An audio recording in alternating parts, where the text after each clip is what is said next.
Hello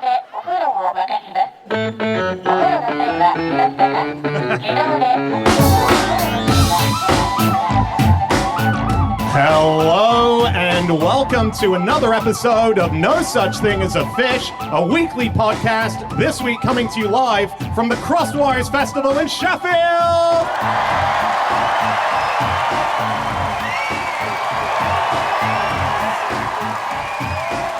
My name is Dan Schreiber. I am sitting here with Anna Toshinsky, Andrew Hunter-Murray, and James Harkin. And once again, we have gathered around the microphones with our 4 favorite facts from the last 7 days. And in no particular order, here we go. Starting with fact number 1, and that is Andy. My fact is, in the 19th century, some Hungarian cavalry officers got extra pay specifically because they had to spend so much money on wax for their enormous moustaches. So we have on screen here an enormous military moustache. This was the age of the moustache, the 19th century. And basically there was an officer called the Hussar. Very impressive. The Hungarian Hussars were like the pride of Europe, amazing. And there was a writer called John Paget who was touring Europe in the 1830s, and he was in Hungary. He reported they were up to a foot long, these moustaches. They were just incredibly stiff and waxed, and there was supposedly a little extra stipend for buying your moustache wax. Do you think it's an advantage if someone's shooting at you? Because you're a bigger target, they might hit the moustache and it doesn't hurt so much? Yes. Yes, I do. Interesting theory. You say yes, you do, but I'm not getting that vibe from you. Yeah. I think it's an interesting thing because John Paget was going around and he was interviewing people over there, and they were saying the idea of not having a mustache at all, let alone a ginormous one that required wax, was a alien notion to some of them. They were like, that is what men literally have. You are not a man unless you have a mustache. How do you distinguish between men and women in the UK, is what they were asking. There are other ways. They never found them, and that's why the Hungarian population has died out since. In the 19th century, around the time this is happening, a lot of people are trying to sort of prove various ethnic boundaries and saying these people are from one race, these people were from another race. It was a big time for that. But a lot of them, I was reading articles, they really struggled with Hungarians because they couldn't compare their mouths, because they couldn't see their mouths because they had such massive moustaches. There was a quote, the Magyars, which is the Hungarians, are not only a mustachioed people, but also one that is proud of the mustache, that recognizes it as a basic element of honor and respectability. Right. That's amazing as well, because you'd never have to worry about someone lip reading you, right? There's just a wall of hair stopping. But it doesn't grow out of your mouth. No. But Anna... Can it grow down over it? Yeah, fully? you can get one of the waterfall ones. Those are lovely. Are they? They're like curtains. Yeah. They don't sound lovely, but I think there often is a disparity between what women think of moustaches in terms of how attractive they are and what men think of them. But it definitely caught on, didn't it, in military trends. In fact, it was uniform regulation in the British Army from 1860 that every soldier should have short hair on their head, no hair on their chin, but hair on their upper lip. And I think it started with the East India Company, and British soldiers went to India where, as is the case today, they are the world leaders in moustaches, I would say, probably. Yeah. And it was a real mark of manliness for an Indian person to have a moustache. So they weren't going to respect, British Army officers unless they did. And so then I think it spread from there. And everyone had to have one. Everyone had to have one. And also, in some countries, it was illegal to have one if you were not in the military, because you were basically impersonating a soldier. Are we talking 19th century, or is it... I don't think this is still in force. Okay. No. Actually, a lot of the rules about wearing mustaches in the army are not enforced anymore, and it was World War I, and it was because you had to put gas masks on. You can't get a proper seal on if you have a mustache. Yes, but this is exciting. There's new news from the British military on moustaches as of last year, and beards.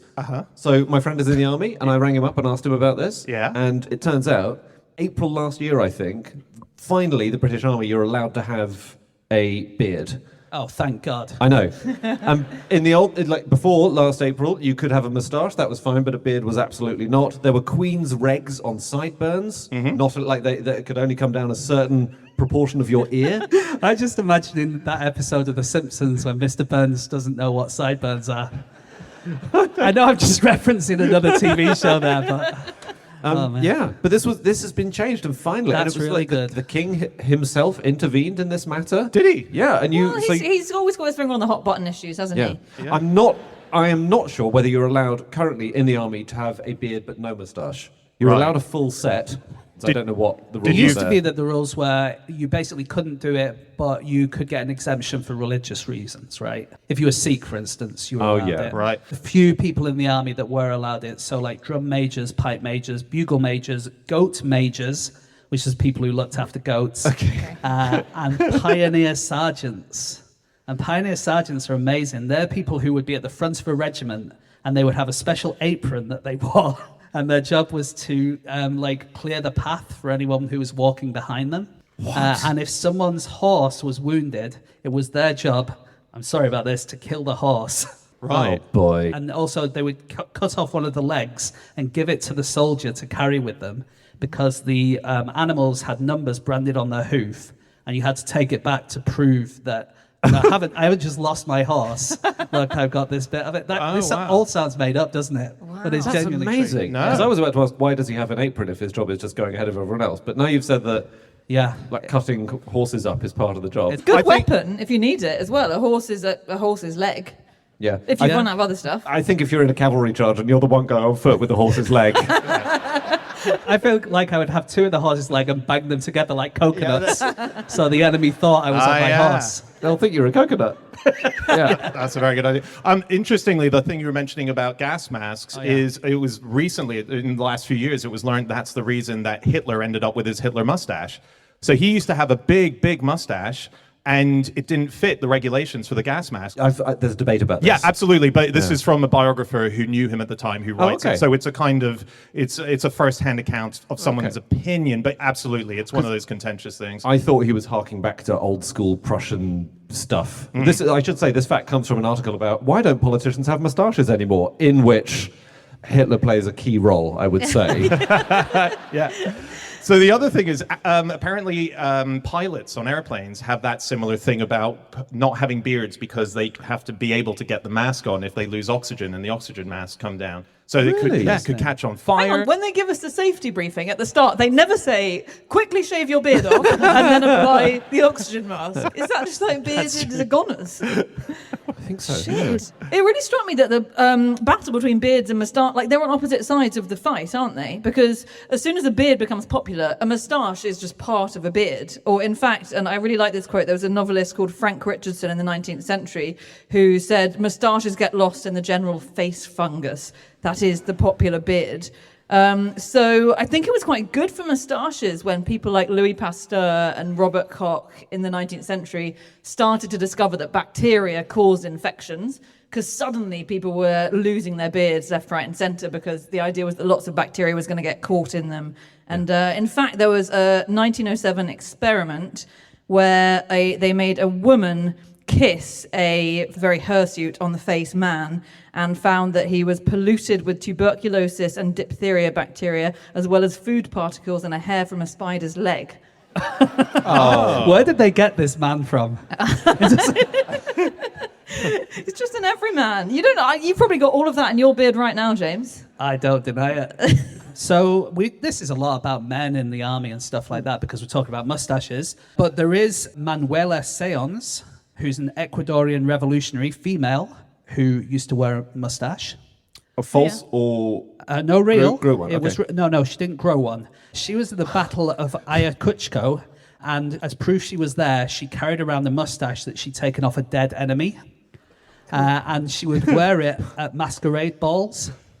So she would go around and wear this mustache as just proof she was there. This woman was one of Bolivar's people and actually was in a relationship with Bolivar for a lot of the time. Okay. She was like one of the most important Ecuadorian revolutionaries. It's just, it feels very hard to take a moustache off someone that's quite an operation to shave off a...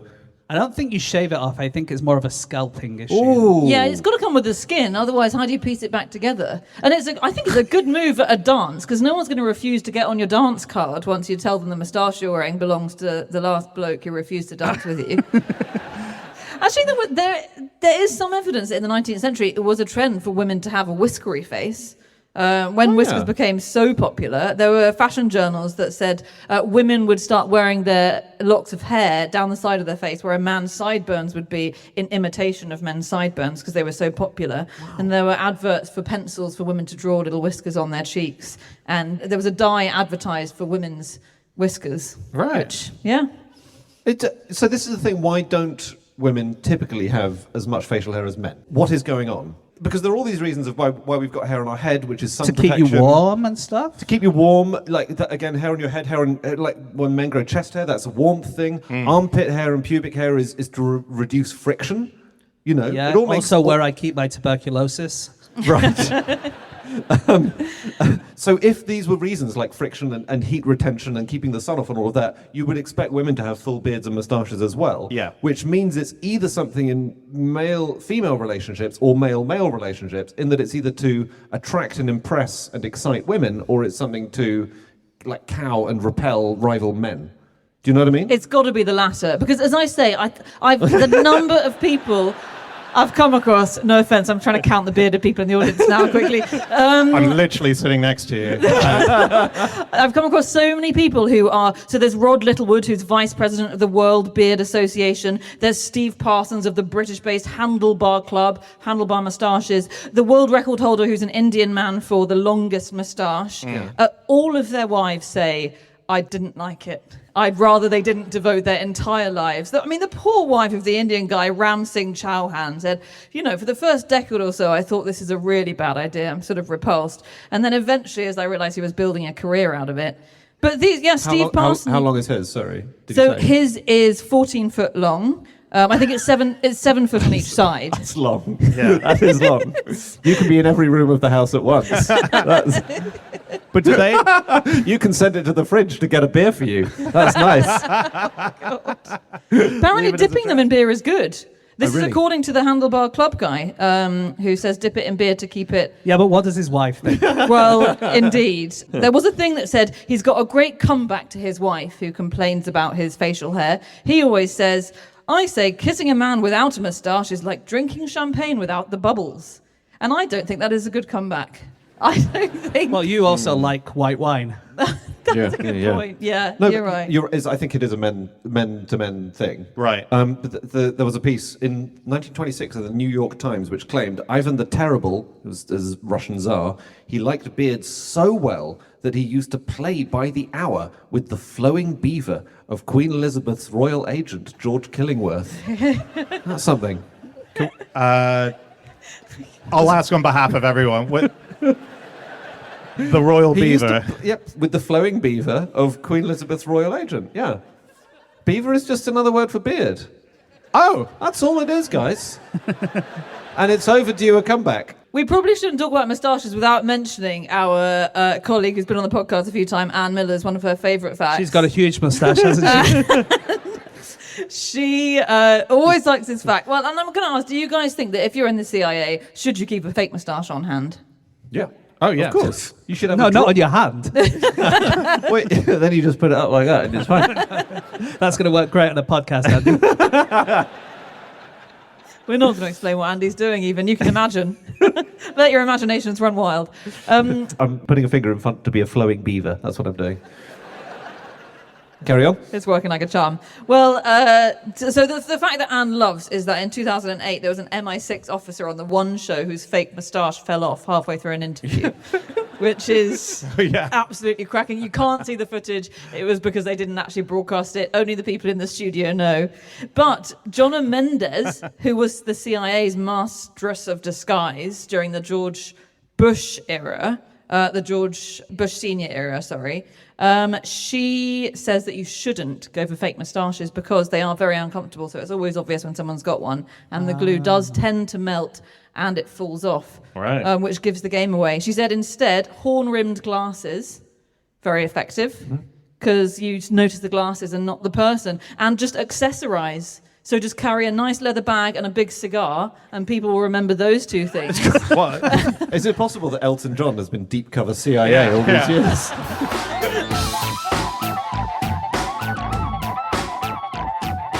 Stop the podcast. Stop the podcast. Hi, everybody. Just to let you know, we are sponsored this week by Saily. Yes, Saily is that incredible, extremely affordable eSIM plan that is for your mobile phone that operates in 190 countries in 8 regions, which means you don't pay astronomical prices when you are calling or texting from overseas. Yes, we've all had the moment. We've had the fear. Oh, did I just look something up online and I didn't? Oh, I'm going to cost I will never recover financially from this. Saily gets rid of all of that. You download it once. The prices are affordable. It works around the world. You can avoid scams, protect your privacy. It couldn't be more convenient. It couldn't, and it's highly recommended. I just the other day had 8 minutes of a phone call to Australia, and it cost me 10 quid. Dan. 10 quid! So get Saily now and save yourselves, in my case, hundreds of thousands of pounds. Hundreds of thousands of pounds. All you need to do is go to saily.com/fish. And what you'll get when you do that, you'll get 15% off a Saily eSIM data plan. It's really simple. Saily.com/fish. Okay, on with the podcast. On with the show. Okay, it is time for fact number 2, and that is my fact. My fact this week is that one of the most successful club songs of all time is mostly used to stop people from wanting to dance. I gotta say, I think, Dan, pretty much all club songs make me not want to dance. Agreed. I just want audiobooks. That would be great. 2 a.m. audiobooks. So this is, we'll all know the song, Robert Miles' Children. You know that? Da-la-la-da-da-da. So that was a song that was written by Robert Miles. He wrote it in Italy. He was writing under another name, became Robert Miles because he wanted to go miles in his career. So he had a real destiny thing to his name because he wanted to go far. And They do kilometres, don't they? Yeah. and But that's a why. mile is even longer, I guess, which is why. Yeah, and so he wrote this song, and he wanted the song to be played at the end of every single club night, every rave that was happening, because a lot of car crashes were happening after raves, and it was because everyone was leaving the club off a really pumping song, really adrenalized. They'd get in the car, and they would crash. The idea was play this song at the end of the set, and it would put a trance-like music, it would calm the person down, and allow them to get into their car a bit safer.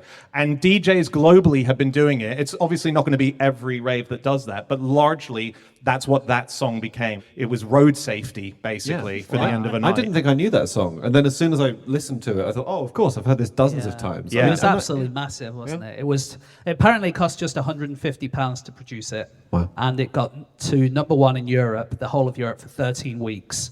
And he was the only Italian solo artist to ever win a Brit Award. Really? Yeah. Wow. So absolutely huge. And he died very young, didn't he? He did, 47, Yes. very sadly. It's a shame. This thing was called the Saturday Night Slaughter, or in Italian, Stragi del Sabato Sera. It was a recognised thing. It was hundreds of young Italian people were dying every year. And Yeah. I think they've might have assessed how much effect it's had. Because I've heard this song at the end of things like, roller disco. But I don't think that was... Is that the closest you've been to a nightclub? I think it might actually... Yeah, I think it might... Well, it's pretty exciting in there, Anna, so... Yeah. Oh, you God, yeah. Yeah. You're still on wheels, so it makes sense, right? Like, that's a good use. See, right. Yeah. But I didn't think I liked dance music, and it turns out I do. Do you? Have you ever been to a rave? No. No, okay. I mean, some of that roller disco got pretty heavy, but... Yeah. I feel like you would have been cheering on the Public Order Act of 1994 that kind of stopped all the raves from happening in the 90s. Yeah. Don't I've you got that reckon? printed out on my wall. I love that one.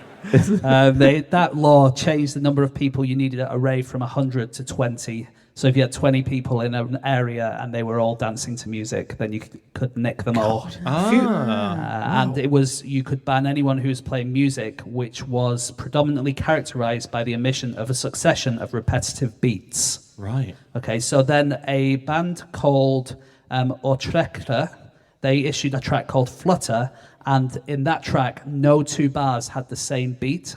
So it was all Oh the way- my God. It got well, I know it sounds awful. Was it? It was awful. It was really awful. But it did the job of that you were allowed to play it in a rave Yeah. because it didn't have repetitive beats in it. But no one's dancing to it, presumably. Everyone leaves the rave. So it sounds like it would do the job of... Yeah. But The just profits confused. for it went to Liberty. It is crazy that they tried to ban repetitive music. Yeah. But the Yeah. police were really worried. It was in the early 90s, wasn't it? So this law was 1994. That's right. And that followed a couple of years of like, national panic, sort of moral panic about raves and rave music. There was a thing called the rave at Castle Morton Common in 1992, where people danced for 5 days, and it was a free illegal festival basically for about 20,000 people. And the police was just so like worried about it. The same year, they broke up a party by using a JCB digger to smash through one of the walls of the party. Wow. I know it was it was a very, very intense time. That But, sounds more dangerous than the dancing itself, doesn't it? I think so, Especially for yeah. people like Andy, who's just standing next to the wall, not wanting to dance. I just can't roller skate. That's the problem, you know. But actually, at that time, the rave culture was known as the second summer of love, but it was credited for reducing football hooliganism. There's a lot of people who were going to football matches and who might have caused a fight otherwise. Instead of taking lots of cocaine, they were taking lots of ecstasy and just hugging each other. Oh, okay, much better. Yeah. Well, that's an interesting thing. I've been to a few. In fact, I went to a rave 4 nights ago. It was a No, you yes, I didn't. did. It was a birthday party in Margate. I got a lot of trouble from my friends there because I brought a book with me, and I do think like 2 a.m. dance floor book club would be an amazing thing to set up. But so I went the other night and I remembered what it was like to go to a rave. It was really fun. But one thing I didn't see there, which apparently happens a lot in raves, is a lot of people are sucking on pacifiers, on dummies. Mm-hmm. And I'd never heard of that, but apparently this is a big thing. And the reason is it's because if you're at a rave, you're often on drugs. MDMA, a big one, leads to a massive amount of grinding of teeth. That people right? used to do that in my wilder days. Here we go. All right. And I'm not going to go into any further detail. Okay, so pacifiers, dance music. Do you Yep. want to play a game of type of electronic music or show on CBeebies? Yes. Okay. Okay, so fidget house. Ooh. Is that a show on CBeebies or is it type of electronic music? I'll say that's CBeebies. Yeah, CBBS, I Yeah. think. Okay, I'll just for the sake of variety, house. You are correct, Dan. It is defined by snatched vocal snippets, pitch-bent, dirty bass lines, and rave-style synth stabs over glitchy 4/4 beats. Wow. And I might as well have said anything at that stage. What about puffin rock? God. Yeah, clearly house music, dance music. Audience, puffin rock? CBBS, baby. We have a very young audience in today, we should say. They're all sucking on pacifiers on the front row. Yeah, it's an animated children's series about a young puffin named Una. Okay. Yeah?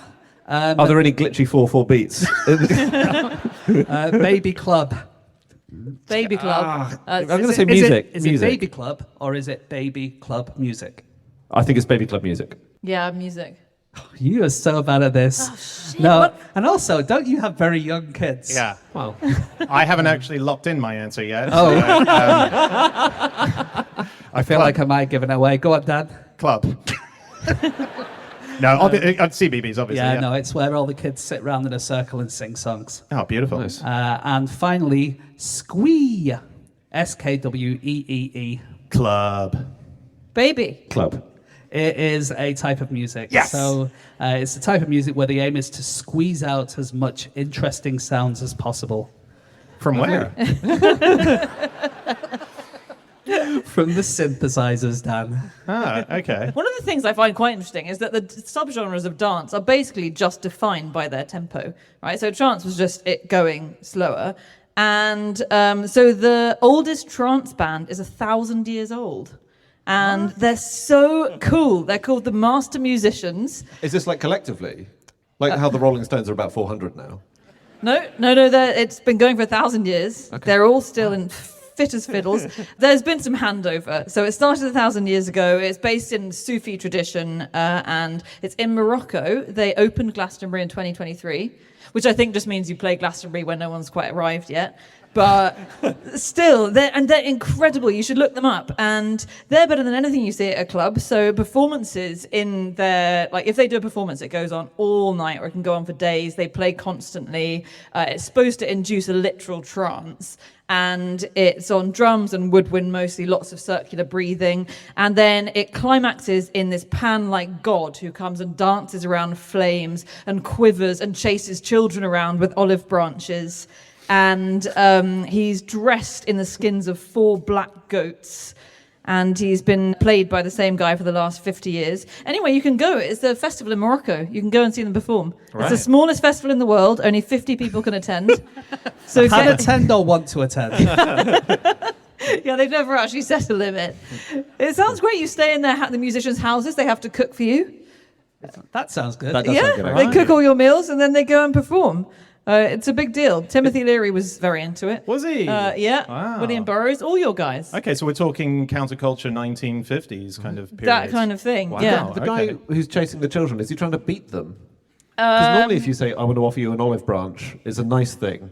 No, it's scary. It's scary, yeah. He's going for a beating. But Right. I'm sure it's mostly just acted out at this point, unless they've been really naughty. Okay. Wow. It's interesting you mentioned beats, because I was talking so my best friend is Ash Gardner. He wrote the theme tune to No Such Thing as a Fish, so Emperor Yes, it's the song called Wasps. After he released that album, they were approached by Superdrug, because Superdrug wanted to make the ultimate electronic song to make love to. And Wait, Superdrug the chemist? Yeah, yeah. And yet, when I did that in Superdrug, I got kicked out. Yeah, they approached Ash and said, we want to commission you to write a song that couples can make love to. Was it to sell condoms? It was about to lose weight. It was about being healthy while you're in bed. So this is how they described What it. are you talking about? This is Ash. How has this never come up? He wrote our theme tune, and then he wrote Sexercise, which is the song. No. This is the description, as written by Superdrug for the release. Sexercise is something of a sonic epic at 22 minutes long, but this is a melting pot of ideas and experimentation, a synth-laden exploration of pure passion. And there's a few comments underneath it. One guy's like, doesn't do it for me, dog. And it's pretty weird, but they got paid really well for it. Wow. What they were told was there's the BPM that is best for being in bed and doing the act. Yeah. And losing weight. And that's why the obesity epidemic ended, wasn't it? When everyone started shagging. We said years ago that sex only burns off the number of calories in, what was it? It was Yeah. one small meringue without sugar. It was one small sugar-free meringue. I think there are ways of having sex where you can gain calories. It really depends how you do it, doesn't it?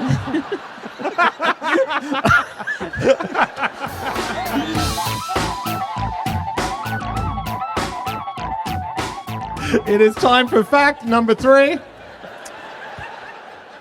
And that is James. My fact this week is that children could learn to read faster if all lessons were held in a podcast studio. This is a study that was done in Japan. And the idea was they got a couple of classrooms, and one of them they really soundproofed, and the other one was just a normal classroom. And they found that the children did much, much better in the soundproofed room. The idea is that when you're trying to learn how to read or learn how to speak, you're listening to your teacher and you're trying to work out what they're saying. But when there's loads of echoing around, you can't really hear it all properly. And also with very, very young kids, you might get one of the kids gets a bit upset and they start making noise, and then the teacher has to go louder, and then the kids go louder, and you get all this feedback of just things getting louder and louder and much more difficult to understand what's going on. And so they tried this, and they found that actually children did much better, and even the teachers found it much easier as well. The teachers found their job just way easier because they weren't having to fight against the echo. So interesting. Yeah, really good. So when you say soundproof, you mean putting soft furnishings and mattresses everywhere and... Yeah, so, I mean, how many people are in the audience here today? 1,500 people or whatever. Probably most of you have a podcast, I think.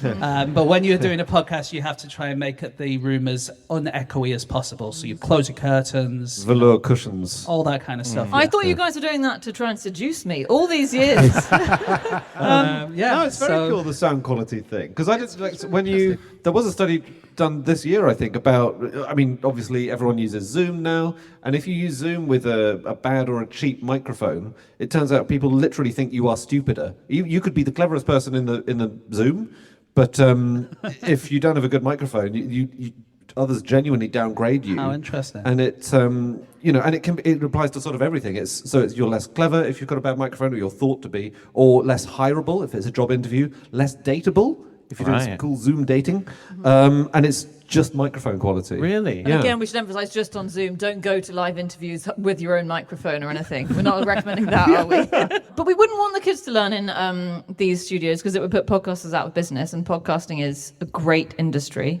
Crosswise Festival, I think we agree. Named accidentally. So I mostly say because Andy likes an accidental invention. Oh, yeah.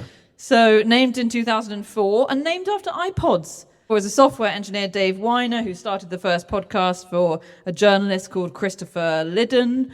And he created a program called iPodder, which was called that because it was made to deliver online broadcasts straight to iPods. And then a guy called Ben Hammersley wrote a piece in The Guardian about this new audio medium, which was to be called podcasts. And he went to his editors, they said, it's great, just need a bit of padding, can you shove in an irrelevant sentence somewhere? So he said at the top, he wrote kind of a facile sentence saying, what to call this? Audio blogging, podcasting, guerrilla media? And it caught on from there. Just a stupid bit of filler. What's interesting is September 28th, 2004, there was a blogger called Doc Searles, and he went to track the number of hits that Google would return if you wrote podcast into there. The first time, he says 24 times, reportedly. And then it starts to get bigger. By the end of September, there are 2,750 hits on Google coming back for podcast. An exact year later, the 28th of September 2005, over 100 million. And you know who was really pissed off about it? Microsoft. Because obviously you've got the pod from iPod, so every time someone said podcasting, it was basically an advert for Apple. And so Microsoft tried to use their own name. They all called them blogcasts until everyone in the world went, no, we're not calling them that. Right. It's not a good name. You know, a quarter of podcasts have one episode. Oh, Really? okay. Yeah. Right. And I think it's 65% have fewer than 10. A lot of people say it should be higher, those proportions. I read an article by a company called Buzzsprout, who's a free podcast host, and they said if your new episode gets within 7 days 28 downloads, you're in the top 50% of podcasts. Wow. Yes. So we can get that one day. Yes. We can dream. George Bush was a forerunner in the world of podcasting. Which Bush? George Bush Dubs. Senior, weirdly, yeah. Very rare to have a double Bush podcast. Nice. Double Bush and a beaver. This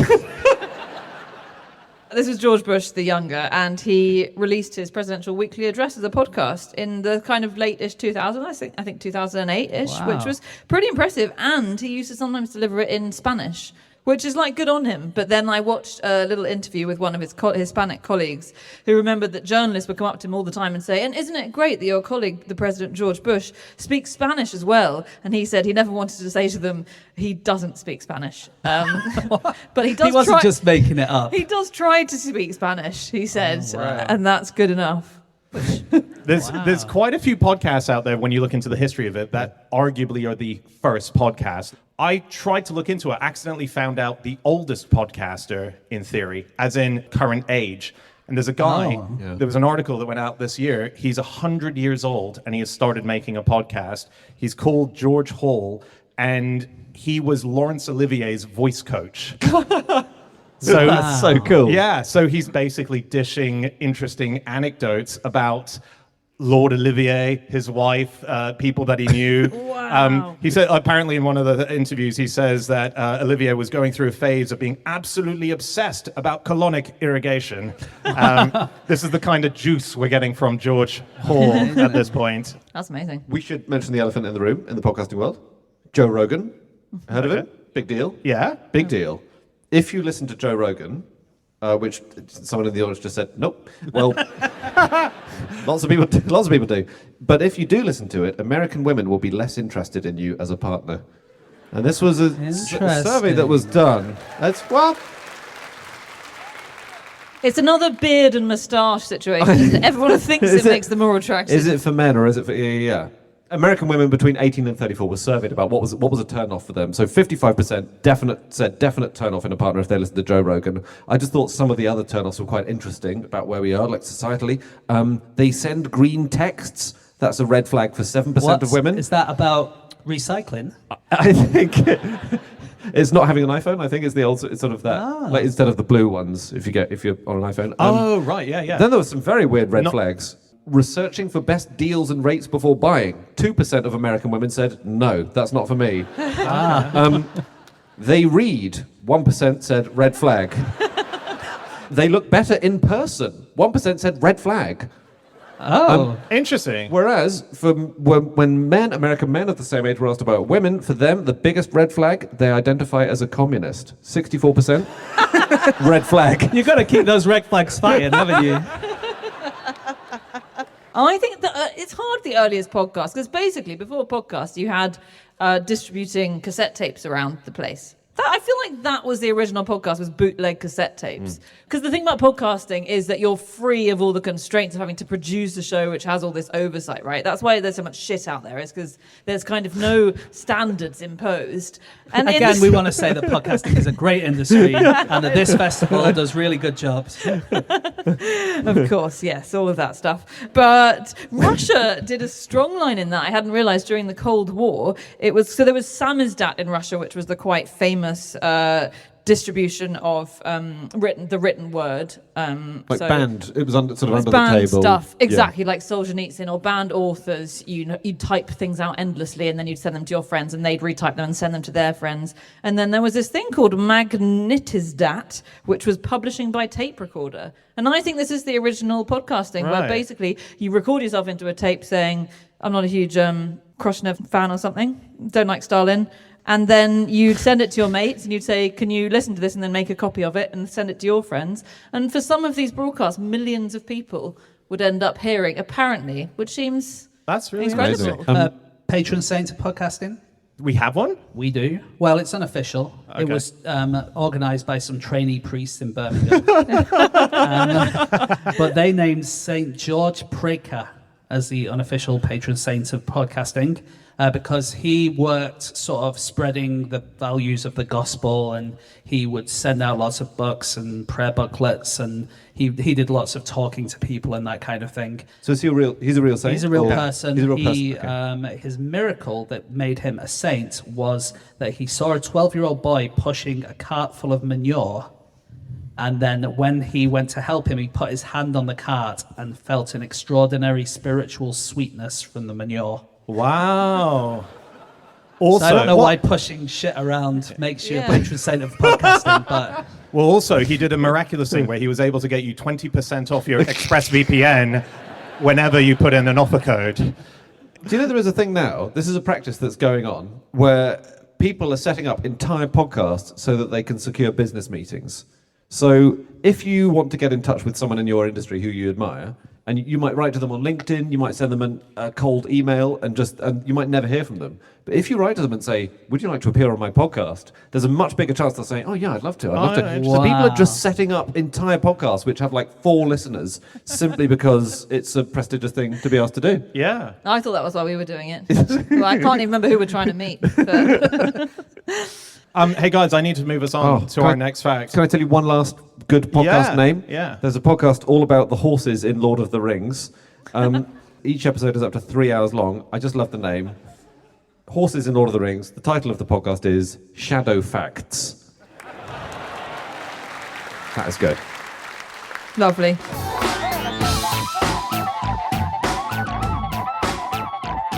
Stop the podcast. Stop the podcast. Hey everyone, this week's episode of Fish is sponsored by ExpressVPN. Yes, that's right. ExpressVPN is a way of unblocking content around the world. Put it this way.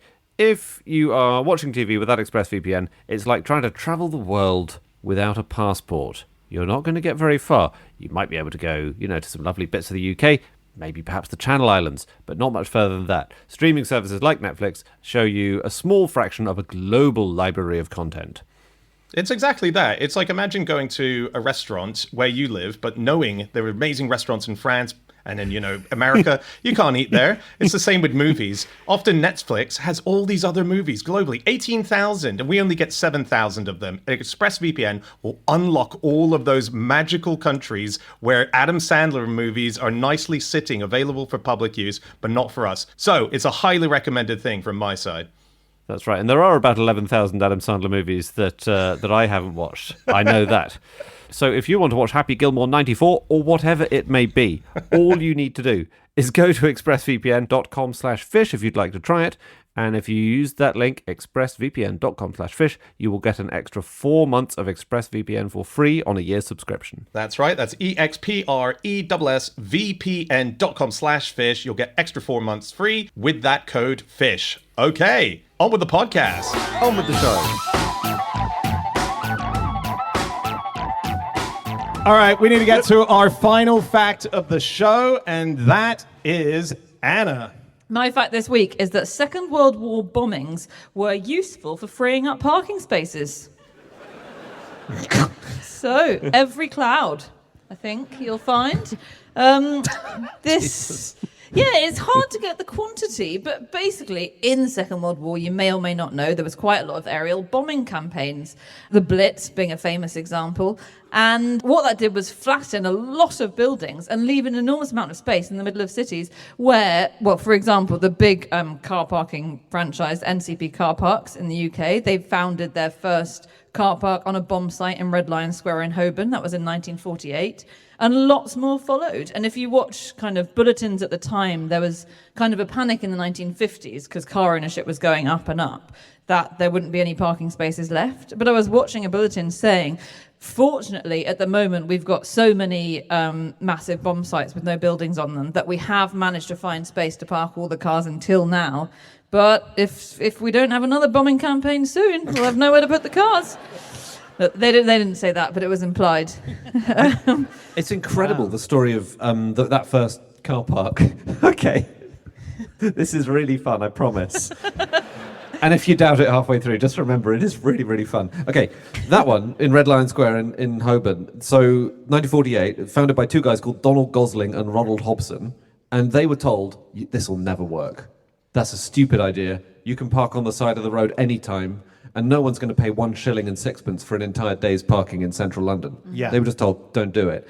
Just sorry to cut you off, but Yeah. how many cars did we have at the time? Was it a problem parking? Like, it is now, right? They're very useful. You could just park on the side of the street in most places. So we didn't really need it. You could park on Oxford Street. But they were going up very fast. Post-war car ownership was going up. Anyway, This is going to get fun, is it? Well, I'm now slightly doubting that.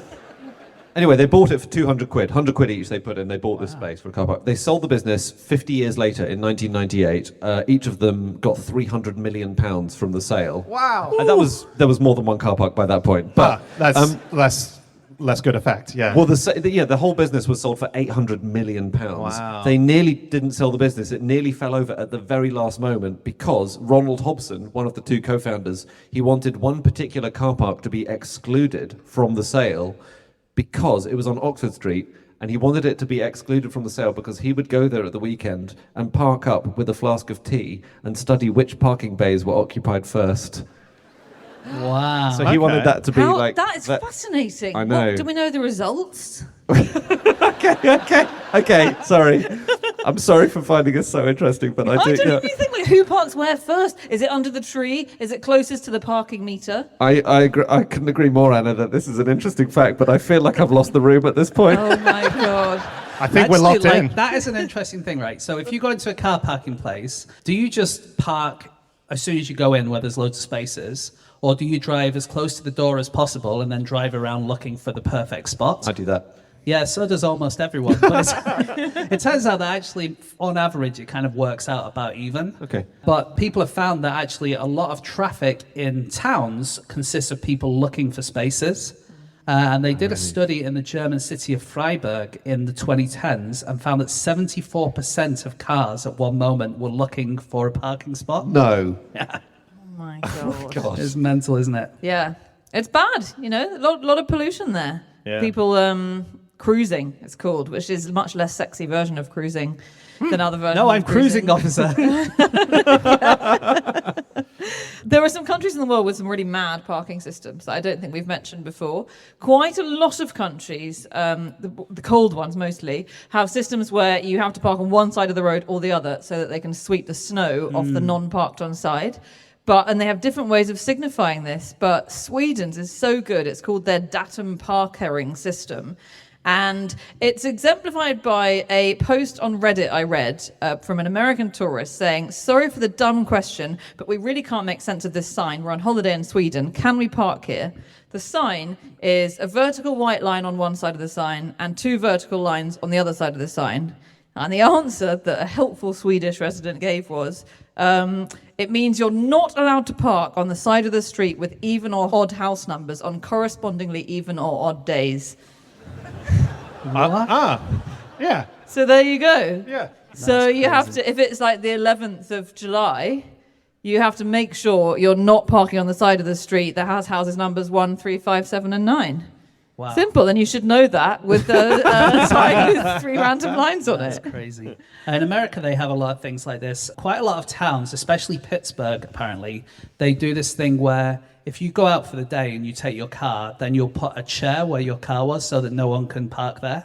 Oh, yeah. And they're not really supposed to do it, but really the local cops, they just turn a blind eye. Like outside your house? Sorry, yeah, or? so you've gone out to the shops, but you don't want anyone to park right outside your house. Right. So you put a chair there, and then no one else will park it. And everyone kind of knows that that's the way that we do things. And then according to The Economist, in Shanghai, they do the same thing, but people get their elderly relatives to sit in parking spaces. No chair? I assume there is a chair. This is a granny on the ground. I was reading about UK car parks, and I found that in 2004, Focus, the science magazine, they were given a brief to come up with the 10 most secure places on Earth. And those places included Saddam's Baghdad bunker, the Mormon Church records, Fort Knox, Air Force One, and a car park in Derby called Bald Lane. Right? And you know how I was an hour late for the podcast today? That's where you went? That's where I was. Oh my God! You went to the highest secure place in the UK, basically? Yeah, well, I was driving past it. So, What is it? What's there? It's the most secure car park in the world. What does that mean? There's a big sign that says this is the most secure car park in the world. What does it mean? I should say it's in Derby, not Derby. Did I say Derby? You said Derby. Wow. But it's amazing. So you go in and they give you this card, and then you park in the thing, and they have sensors underneath your car.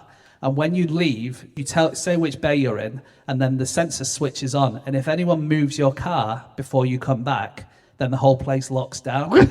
No. Oh my Yeah, God. absolutely. And there are 190 CCTV cameras in the building. They have a huge PA system. They have panic buttons all the way through. So anywhere you go, you could just bang the panic button. Again, everything shuts down. Did you do it?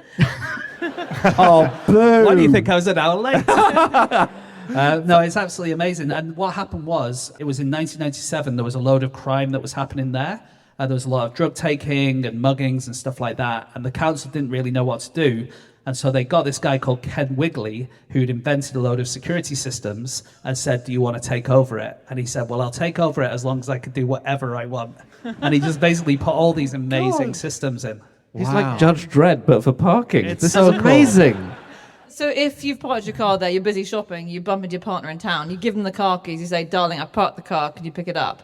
That's it. They're arrested. Like, they set the As long alarms as they've off. got the card, they're okay. Okay, Right. fine. So you can walk around Derby and go to as many vape shops and bookmakers as you want. Really? And your car will be absolutely safe. Wow. I think I know one which is as secure. Okay, And well, I don't think you'll have found this, Dan. Okay. There is a car park in Farnborough that is only accessible on foot. that's brilliant. This was reported. Is it for the Flintstones? This was reported several years ago, and I had a look on Google Images. Certainly, the most recent image shows no cars there. It's above the gym. The business is called The Gym. I'm not just being vague. When it was first reported, it had absolutely everything. Like, it's got bays, it's got signs, it's got all of that. But the only thing it lacked was access for a car. And that's because it's part of a big development which hasn't been finished yet. So you can go there to this day. Okay. But just not with a car. Wow. So, yeah, That's- that is secure in the other way. Like, you can't get in. I thought it was going to be a clever system where you had to lift your own car in or something. Like, I was actually in Spain a couple of weeks ago, and we went into an underground car park, and instead of parking your own car, someone stopped us and said, "I'll park your car for you." Yeah. And the system is you get out of I've your fallen car. for that so many times. I thought, the number of cars I've been through. You're on 19th car this year.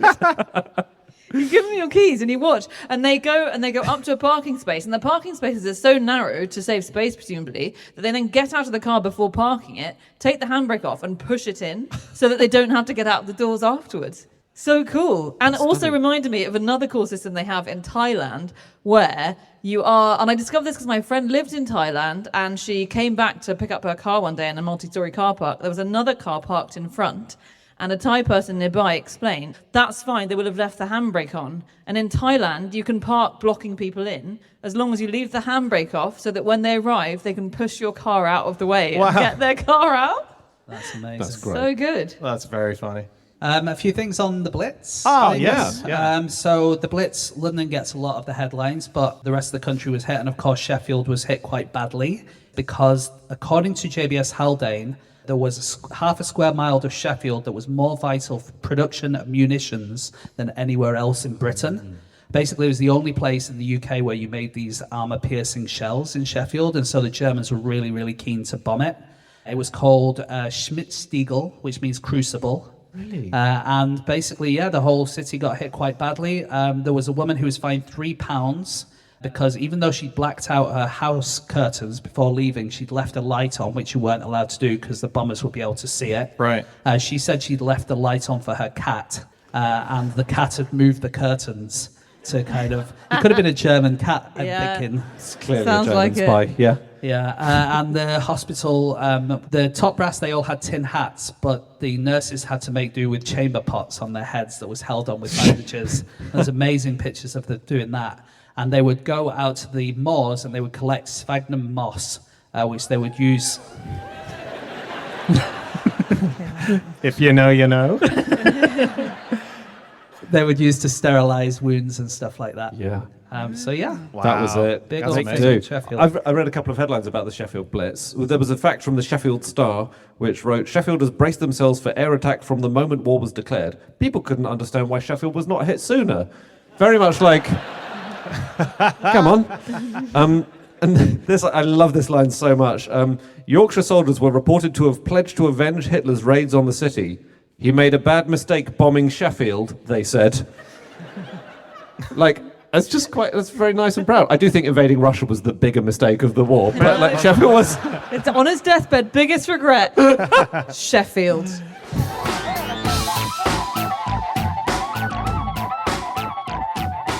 Okay, that is it. That is all of our facts. Thank you so much for listening. Thank you to the Crosswires Festival. Thank you to our very good friend Alice Levine for having here, as well as the rest of the Crosswire team. Go to our website. You can find lots of fun stuff there, but come back next week for another live episode. We will see you then. Goodbye, everyone.